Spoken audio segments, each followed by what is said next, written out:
What happens if I forget to remove the SIM card before performing a factory reset? Hello everyone, and welcome to this tutorial.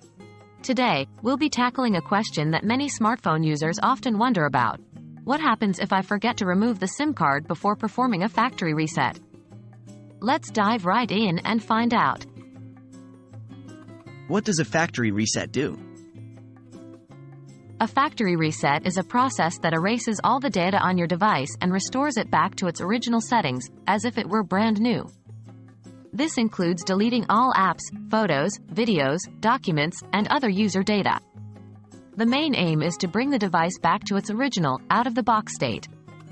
However, it's important to note that a factory reset primarily affects the device's internal storage and does not affect the SIM card or SD card, if your device has one. What happens to the SIM card during a factory reset? In most scenarios, nothing happens to your SIM card during a factory reset.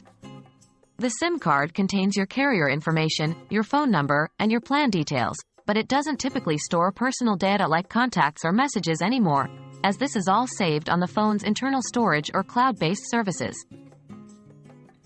Why might you want to remove the SIM card anyway? Even though a factory reset doesn't affect the SIM card, there might be reasons why you'd want to remove it anyway. For example, if you're selling, giving away, or recycling your phone, it's crucial to remove your SIM card to protect your personal information. Also, if your new phone is using the same SIM size, you might want to move your SIM card to your new device.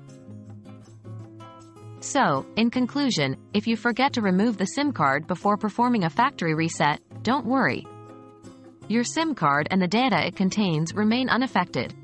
However, for security reasons and to avoid any potential mishaps, it's always a good idea to remove the SIM card when you no longer need it in the current device. Thanks for watching this tutorial, and we hope it has been helpful.